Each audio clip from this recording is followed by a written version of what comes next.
Hi friends நம்ம இப்ப எறா தொக்கு தான் செய்ய போறோம். எப்படி செய்யலாம்னு பார்க்கலாம் வாங்க. நம்ம சேனலை புதுசா பாக்குறீங்கன்னா சப்ஸ்கிரைப் பண்ணிட்டு பாருங்க. வீடியோக்குள்ள போலாம் வாங்க.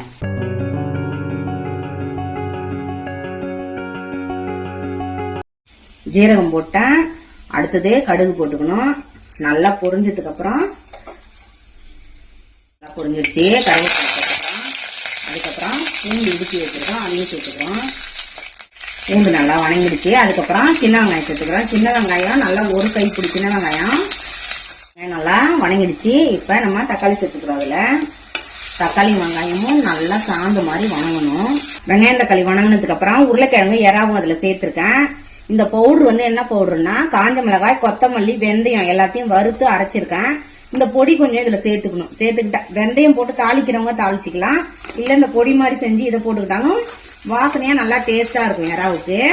இங்க பாருங்க, எறா நல்லா வணங்கணும். வணங்கினதுக்கு அப்புறம் தான் மற்றபடி மிளகாத்தூள் மற்ற ஏதாவது உங்களுக்கு மசாலா தூள் வேணும்னா சேர்த்துக்கலாம். நான் எதுவும் போடவே மாட்டேன். இப்படியே செஞ்சாவே சூப்பரா இருக்கும். ஒரு தடவை நீங்களும் இது மாதிரி ட்ரை பண்ணி பாருங்க.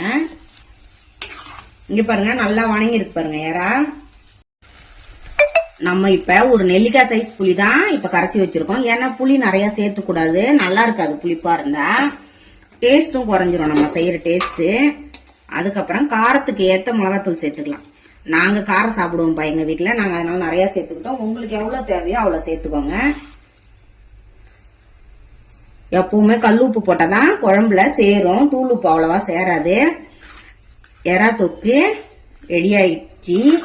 நல்லா கொதிக்கணும். இது கொதிச்சு சுண்ட விடணும் எறால் குழம்ப. அப்பதான் எறா தொக்கு டேஸ்டாவும் கலர்ஃபுல்லாவும் இருக்கும் நமக்கு.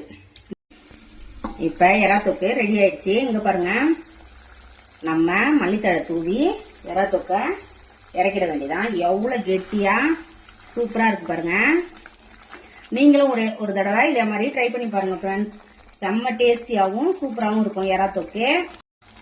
நம்ம எறா தொக்க 20 நிமிஷம் இல்ல அரை மணி நேரமாவது கொதிக்க வைக்கணும். அப்படி கொதிக்க வச்சாதான் இப்படி கிரேவி சூப்பரா வரும். இங்க பாருங்க, நீங்களும் ஒரு தடவை இதே மாதிரி ட்ரை பண்ணி பார்த்துட்டு எனக்கு கமெண்ட்ல எப்படி இருக்குன்னு சொல்லுங்க.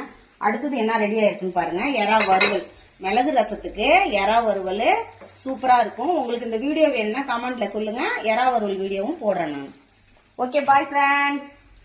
நம்ம சேனலை மறக்காம சப்ஸ்கிரைப் பண்ணி பெல் ஐகானை கிளிக் பண்ணி பாருங்க. எங்க வீடியோவை ஃபாலோ பண்ணுங்க ரெகுலரா. Okay, bye friends.